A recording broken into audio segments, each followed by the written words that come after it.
Hello everybody, I'm Ryan from Fireside Yankees, joined by my boy Sam, and look, we've got some mailbag questions about the Yankees, and look, with the offseason underway, I think we have free agency starting next Tuesday officially in terms of unrestricted free agency. Sure, some other stuff could happen in terms of exclusive negotiating, so like the Yankees can talk to Frankie Montas, but Frankie Montas can't talk to other teams. Once that opens up, I imagine the hot stove is going to get pretty hot quickly. We already saw Mark Canha got traded from the Brewers to the Tigers, so we're excited to talk about all these questions and kind of, give our takes on what you guys got going on with the Yankees. Yeah, what's going on, everybody? I hope everybody is well. I just want to shout out Ryan for his video that he made yesterday on the YouTube channel. So if you haven't seen that, go check that out. I'm actually in the video as Matt Carpenter, even though I am not Matt Carpenter. But, today we figured that we would do a mailbag because there's a lot of stuff going on. I feel like in our comment sections there are a lot of questions. And you don't see my face a lot on a podcast, but I really wanted to come on here and be able to answer these questions for you guys just because I feel like we all need to get on the same page. I feel like Ryan and I have very similar opinions, and so does Alex, and even Aiden when he's on here. So we just kind of wanted to throw these out here. And we have 5 questions set up for you today, which I think are going to be pretty beneficial. No, they are not all about Juan Soto. We kind of weeded out the Juan Soto questions just to make sure we're not, Juan Soto's name isn't in every single one. There's a couple funny ones in there, so let's get right to it. I need to pull this up. I completely forgot about this tab. So let's get right into it. So this is the first one that we have. It's from RockMundo3 on Instagram. And this is, if you were the GM, what would be your first 3 moves to rebuild this team and get them back to a championship? I know that Ryan has a lot of ideas, and we've been talking a lot about free agency and trades and stuff like that. So I'm going to lead off with Ryan. I'm going to let you answer this question first. What 3 moves would you make for this team to get them back to the promised land? I know there's one that I literally just mentioned in the intro that you're obviously going to talk about. But go ahead, give me your answer. Let's hear it. You know what? So Juan Soto is obviously the obvious one. So I'll give you 3 moves that aren't Juan Soto that I think could really help this team. Now, looking at closer to the top of the free agent market, if you want to get, really make yourself the New York Yankees again, you get Juan Soto, obviously, but I think Yoshinobu Yamamoto, man, Alex has mentioned this on some podcasts too. He is 25 years old, and Juan Soto's 25 years old.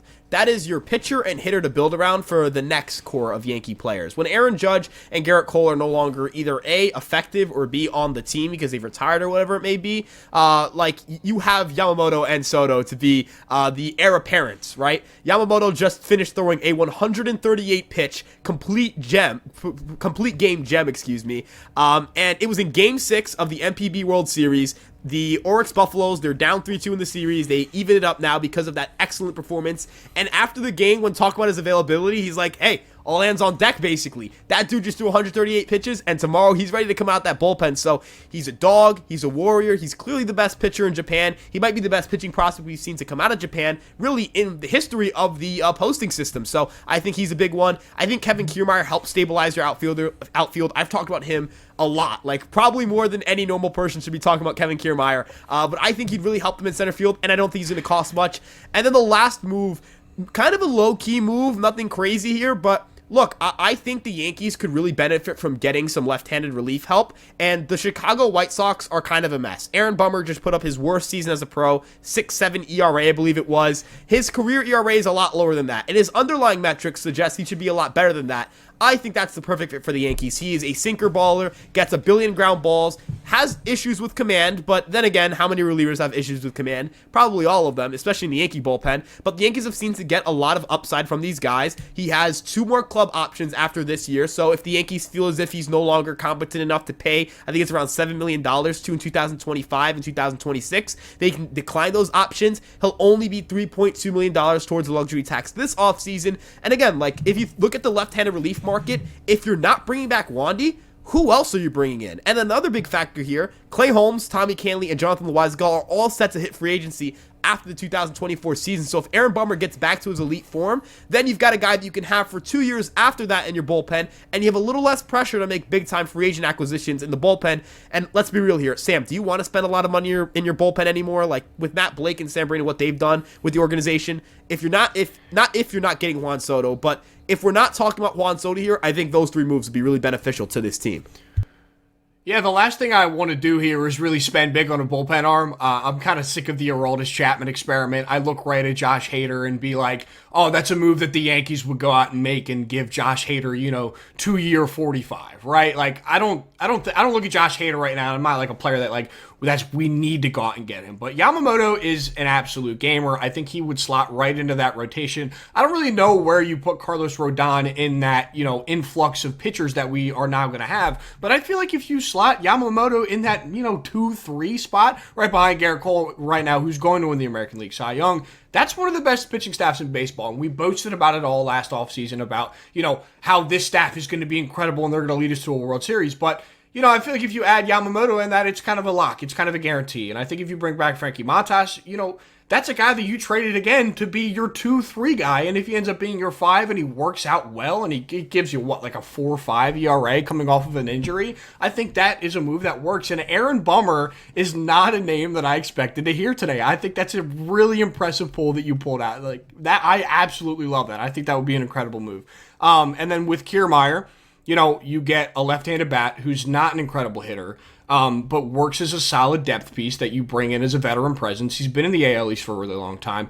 He just spent this last year with Toronto. He was with Tampa Bay for a long time. He was relatively healthy this year, which was good. I know he's had a lot of injury issues in the past, but him being able to play center field while Dominguez is out with the UCL thing and comes back and, slots right in. Maybe you DH Dominguez. Who knows what's going to happen with Giancarlo Stanton? We're just going to have to kind of sit back and wait and see what happens. But I really love those 3 moves. I think that works out perfectly. And that would be, outside of the dream of Juan Soto, I feel like that would be the number 1 move that's like going to be on everybody's mind right now is trading for Juan Soto, which, yes, we would give up everything for him.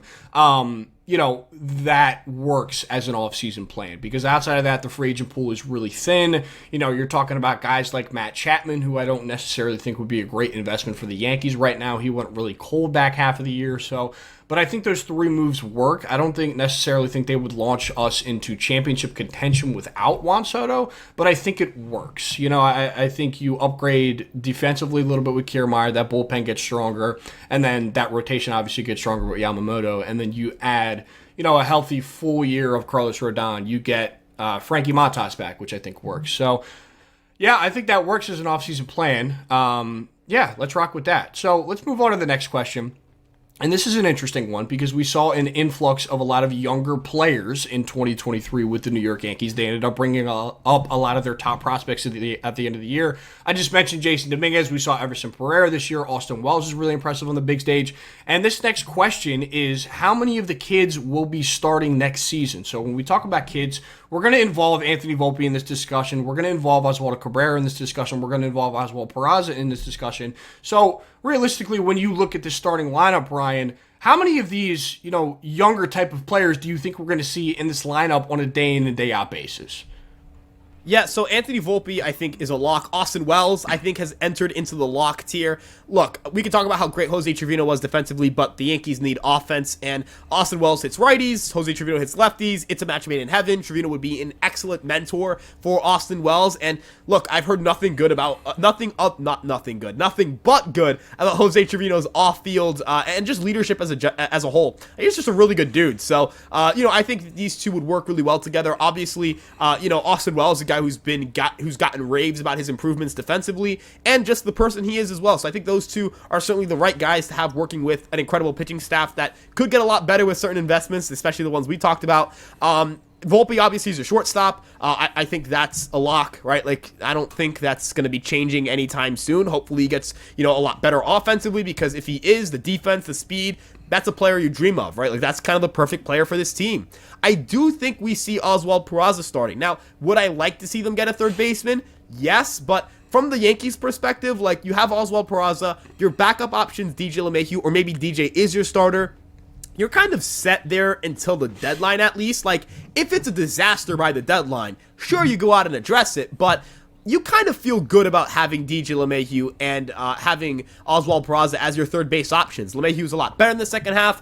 overall finished with a 101 WRC plus, is a pretty good defender at third base. Peraza made improvements at third base defensively, is a guy that if he clicks, he can be a solid player there. Like, I don't think we're looking at, I don't think we're looking at Oswald Peraza and DJ LeMay and saying, yeah, these two guys are both not good baseball players. I think we're looking at them and saying, all right, there's a high upside rookie here and a solid veteran. That's probably all you need at the position for now. And also, LeMahieu and Peraza will probably hit like, what, 7th, 8th, or 9th? I mean, maybe LeMahieu leads off, but it's not like you're hitting Peraza like 5th or 4th. That would be a travesty. But yeah, I think those three guys you'll see starting. If you don't get Soto, I'm still not sure Pereira starts. I think Pereira they would bring somebody in to battle with Pereira in left field.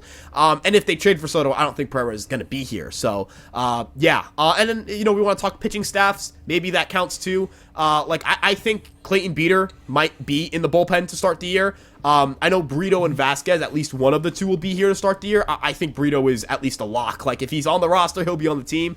And a guy to look out for that could be on people's radars, Will Warren, I think, could make this bullpen. That dude is sick. I mean, his sweeper is ridiculous. He kind of does everything the Yankees like, which is throw nasty pitches and throw it from a weird arm angle. So, yeah, I mean, I think you'll see 3 position players starting, Wells, Volpe, and Peraza. And then on the pitching side of the ball, I think we'll at least see one of Beeter or Warren. And then I think we'll definitely see one of Brito or Vasquez. And again, this is all very contingent on, what they do as far as trades go this offseason. If they package, if they end up landing Juan Soto, then obviously Pereira would be out of left field. But like you mentioned, he's also probably going to be in that package. And that could go with a lot of those arms as well. San Diego wants arms out there in that trade. And I think that could also deplete from this depth of, pitchers that we could see up in the big leagues. But I think there are definitely 3 locks here. Not even necessarily locks. I would say 2 locks with Volpe and Wells. I think Wells is definitely going to be a rotational piece, especially with Trevino, with the ability to hit right-handed pitching, and Trevino just straight up cannot do that whatsoever. But Volpe and Wells, and then I think it's, what we're going to see this offseason as far as what the third base situation is going to be. They ended up giving Oswald Peraza a lot of run at third base and hit well down the stretch. And then DJ LeMahieu was also very impressive down the stretch. So it's going to be interesting to see what they end up doing with third base, because obviously the two of them can play multiple different positions. We've even seen DJ LeMahieu play shortstop. He has logged innings at shortstop for the Yankees. So, with the ability to be able to play first base and give Anthony Rizzo, a healthy Anthony Rizzo, days off, which you're kind of expecting to see next year. He can play first, he can play second, he can play third base. I think that you end up seeing DJ, in his later years as a player, really turn into this, utility man in that utility role that we've kind of been asking for the past couple of years, because the bat really has slowed down. And I think that you do end up seeing Oswald Peraza start every day at third base. I don't think they go out and get a guy, that ends up playing at third. Like I just mentioned Matt Chapman a little bit ago, even like a Heimer Candelario, I don't even think they go out and get. I think they just roll with the kids, and, at that point, that's 3. And then I think at the end of the day, they probably do roll with Everson Pereira. They probably will bring a body in. Somebody like a Billy McKinney or a Jake Bowers will try to compete with him out there. But I don't think that ends up really happening. I think Pereira will probably win that battle outright. So I think we're looking at, you could go from 2 to 3 to 4 probably bodies out there of the younger guys that would be starting. And I really enjoy it because we're starting to really see that youth movement with this team. That's not the old and, crippling veterans. We're not seeing Jay Bruce and Troy Tulowitzki get trotted out there on opening day this year, right? We're actually going to see an influx of talent and an influx of youth that are going to be on this roster. So I really like that from the organization. So let's move on to the next question. And this is kind of a funny one. This is from Jonathan G on Instagram. So this is, who is the worst player on the Yankee roster analytically? This should be a no-brainer. I couldn't necessarily give you an answer for this because I feel like there are a lot of different answers that we could toss out there, because there are some poor players on this Yankee roster, and I think that we can probably consider last year's roster as a whole. I know they just outrighted a bunch of players, but I think that we will talk about that from a discussion standpoint of who is the worst player on the Yankees analytically, and probably we'll talk about it in an eye test sense too. So Ryan, who's the worst player on the Yankees, man? I can't wait to hear this. Okay, so I'm looking at Fangraphs, who's on their roster currently, right? Because I'm not gonna lie, I kind of like just all of the guys who are outrighted are gone from my memory. I no longer need to know their names right now, so I'll probably remember. Like we talk about, like we did talk a little bit before the podcast about some of these questions. Franchy Cordero's kind of like the obvious one. He can't play defense. He wasn't a good hitter. Like there is no value that's brought onto the field. On the pitching side of the ball, Rodon performed the worst. Like in terms of like actual WAR, Rodon subtracted more value than anybody else because he pitched really poorly and he pitched a lot of innings compared to like relievers. Like sure, Albert Abreu wasn't very good this year, but he pitched like a similar amount of innings to Rodon, and Rodon had the worst ERA. I'm gonna go and say Ron Marinaccio after the month of April, dude. Good Lord, man. He couldn't get us out, man. It was rough. Like, it was really tough to watch. And, you know, I'm only saying this specifically because I remember when there was a time when I floated the idea of trading, like, a reliever for Chas McCormick, and I was met with criticism, not from Astros fans, but from Yankee fans for saying that trading Ron Marinaccio for Chas McCormick would be like a steal for them. The Yankees would run away with a heist. And people were like, how could you trade Ron Marinaccio for Chas McCormick? I mean, you can go out and get Dylan Carlson. We need left-handed switch. Like, dude, I love Ron, by the way. Ron seems like a really good dude, but I'm sorry, like after April was rough. So, final answer, I'll just say Franchy Cordero. Guys who are on the team, probably go with like Albert Abreu or like Ron Marinaccio, right? Like, I mean, they're relievers, so they're not even, like, they can't be that valuable anyways, and they weren't very good. So, yeah, that's what I'll go with. Yeah, so I have a couple answers here, and I'm not going to look at this from an analytical standpoint. I'm going to look at this straight up as, like, let's be funny. So I will look at Isaiah. I sound like, I sound like Carl Ravish when he said Isaiah Kiner-Falefa. That was hilarious. I will go with Isaiah Kiner-Falefa playing center field because, my God, is he one of the worst defenders I've ever seen in center field ever. It is legit the worst. It was like he would make diving plays that just didn't need to be diving plays. It legitimately made no sense why they played him out there this year. Fills a spot, you know, we'll take it. That's fine, whatever. But he was really bad in center field. My second one is Anthony Rizzo post-concussion, and it's really sad what happened to him. But my God, some of those at-bats were so uncompetitive. He legitimately had nothing behind him. And it was really sad to see because he was one of the most productive hitters on his team and was bidding for an all-star vote from me. He was going to be the American League starting first baseman if he kept doing what he was doing post the month of April and May. He was magnificent. And you know, the Rizzo thing is really a testament to how much of a curse I can end up being. You know, I went to the no-hitter game in 2022 against the Astros, you know, and that was a great series for the Yankees. They had 2 walk-offs, but I just somehow ended up going to the one that they had a no-hitter thrown against them. I actually attended the Rizzo concussion game when he collided with Fernando Tatis Jr., so there's that little tidbit for you. So, you know, I think those are my 2 answers. Maybe you throw in Jake Bauers post us talking about him a lot because we really, really boosted up Jake Bauers. We love Jake Bauers' platoon. I remember we floated the idea of Luke Voit, Jake Bauers, like platoon at first base after Rizzo went down. And Jake Bauers after that completely fell off a cliff and was probably like the worst baseball player on the planet. But I'll go with that. I wanted to be a little bit different from yours. So, and then obviously you can talk about Franchy Cordero for days and how bad he was for such a long time. I remember I made a video and it was titled Franchy Cordero, the next Matt Carpenter. And I thought Franchy Cordero was going to post a 207 WRC plus over 50 games. And that just did not happen. I think he ended up being in the negative. So let's move on to the next question. This is the 4th question. And this is really like an off-season outlook. There's a couple names here that are, you know, either traded for or signed for. And this is from Austin J. Keeler on X or Twitter, whatever you want to call it. How would you grade the offseason if it looked like this?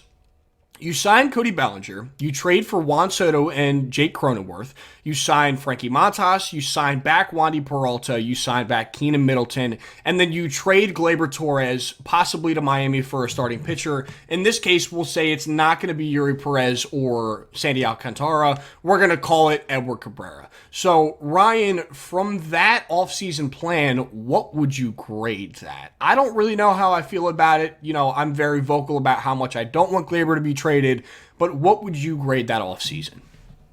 look, I am weary about giving Bellinger a large contract. And there are still, like, you're getting Montas and Cabrera. They're both question marks, too. Like, for a health perspective, Montas is a question mark. From a performance perspective, Cabrera is a question mark. But I feel like it's impossible for me to give any offseason that has Juan Soto as like anything lower than like a B+, because you have Juan Soto. And look, Edward Cabrera put up a 4.24 ERA, which is a 97 ERA minus. He has elite level stuff, like he has a 54.3% ground ball rate, struck out 27.2% of batters, but the issue is he walked 15.2% of batters. Like, he just doesn't, and he has an injury history, right? Like, there are real concerns about Cabrera and what he would be. He's missed all of August with an injury, right? Like, what is he going to be with the New York Yankees if he came over here? I don't know. I really don't. But you have Juan Soto, and you got Cody Bellinger. Like, Cody Bellinger could be regressed and still be, like, better than whatever you had in center field. You still are adding Montas and Cabrera, and if Cabrera's not a great starter, he's at least depth, and he gives you an option, and he might be a really damn good reliever. You have Wandy Middleton. I feel like getting Middleton is redundant when you have Cabrera, because at that point, it's like, you know, at some point, you're going to run out of bullpen spots, but I'll give it I think it gets an A. Like, Cronenworth would be sick. I think Cronenworth would actually be like a solid player. His home run total in Yankee Stadium, according to StatCast, would be like significantly higher, like noticeably. We're not talking about like one, and then you look at the overlay and you start counting them. Like, you know how, like, look, and I'm a victim of this. I do this all the time, where it's like, oh, it only says he'd have one more expected home run. I'm going to go on Savant and then look at the actual thing and start counting them with my own hands. No, like, Cronenworth would have a ton. And I think he's a really good defensive player. He does a lot well. Base running wise, he's fast. The Yankees need speed. If he's your replacement at second base for Glaber, that's not the worst thing in the world. I just feel a little bit weird about, like, you trade Glaber and now your second baseman's Cronenworth and your third baseman's Peraza. Neither of them are hard hitters, if you get what I'm saying. But again, you have Bellinger, you have Soto. Really, a big thing here is you have Soto. I'm giving it an A. Like, you have Soto. Yeah, it's kind of hard to not give it an A, no? Yeah, no, you 100% have to give it an A. I just, you know, getting Soto and Bellinger, I think, is interesting, especially with subtracting Glaber away, because you hope that you can replace Glaber's offense with what Bellinger brings to the table, right? Because realistically, in this scenario, you're adding offense, and then Cronenworth replaces what Glaber brought you at the position. I'm not saying with the bat-to-ball skills, maybe you hope that he bounces back and ends up being as good as he was in 2021, because he was great. He was an all-star, right? But you hope that Cody Bellinger can do what he did last year in Chicago, which, again, I'm very weary on that, and giving him that type of money, I don't know what he's going to be like. I need to see it again. So you hope that he can replicate the offense that Glaber brought, and then obviously Juan Soto is Juan Soto. But really where the concern comes for me with getting these two guys, and I think that the rest of the plan works, you know, outside of the Glaber thing.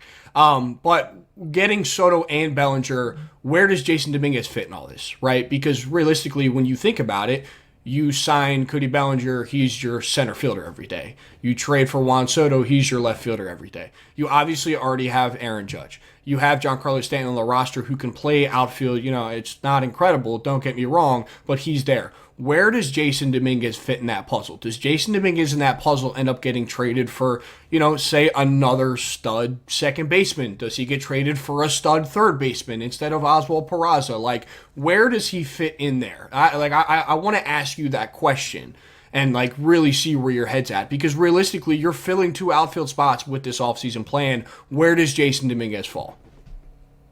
Okay, so the way I view it is that the issue is that I think Bellinger, like, we talk like, hey, we should bring in Kiermaier, and you would technically have that quote-unquote same issue, but I think the difference is that Kiermaier you can reasonably have as a fourth outfielder, and it's not a problem, right? And we know that, you know, Stan has injury issues. You know, Dominguez is coming back from Tommy John surgery. It's not as bad for position players as pitchers, but it's still a significant injury.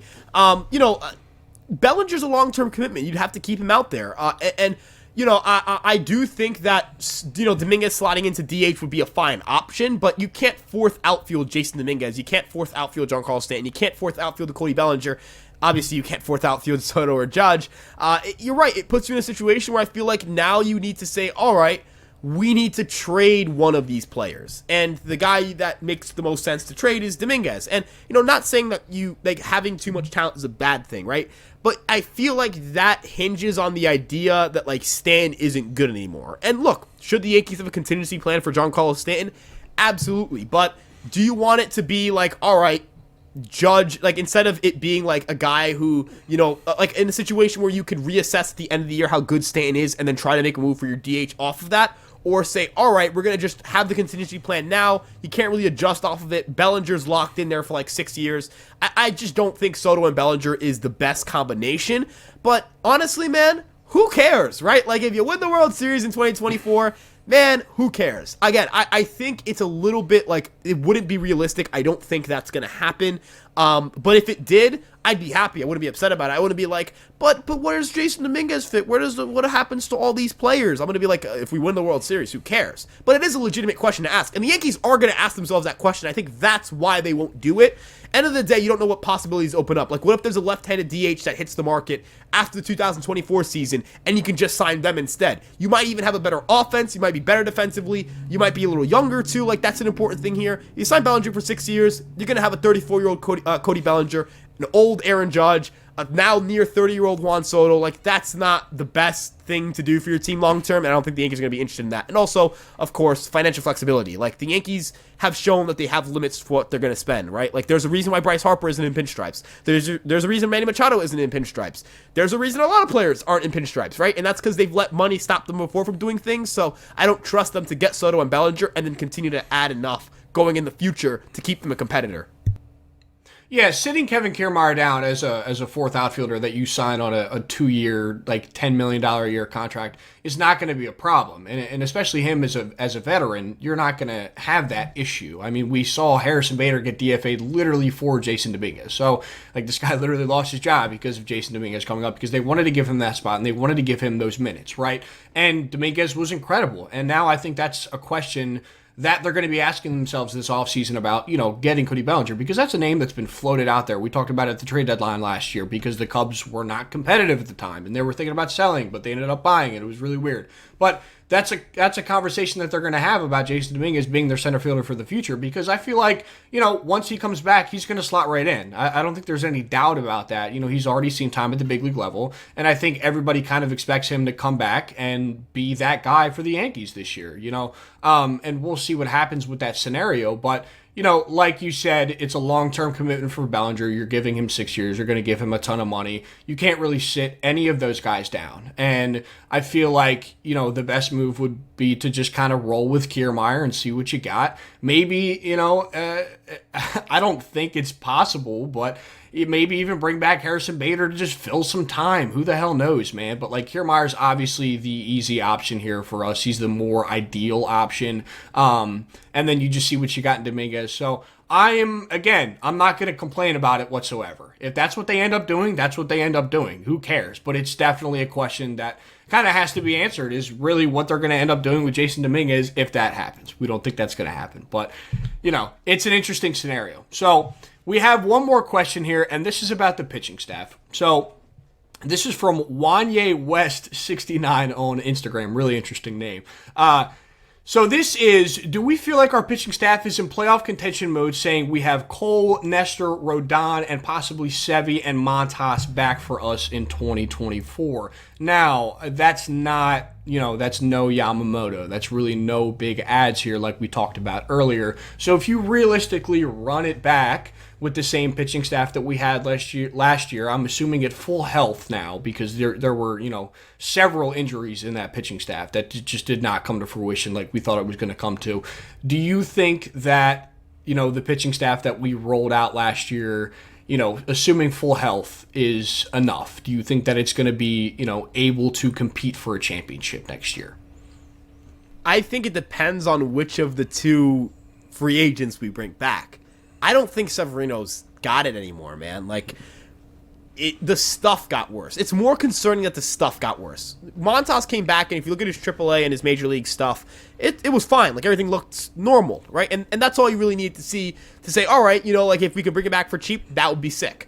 You're still taking a risk there, like, don't get me wrong. And technically, Severino has more innings logged in 2023 than Montas, so in theory, Severino's more built up, but we know that that's not the case, right? Like, looking beyond just, like, the surface level stuff, Severino's dealt with injuries every single year. That's not the case with Montas. He has a year and a half now where he's been nothing but injured, but you feel like that's something he can put behind him and maybe get better and, just hold himself together injury-wise for, 140, 130 innings, right? Like somewhere in between that range would be nice. I'd even take 120 to 130.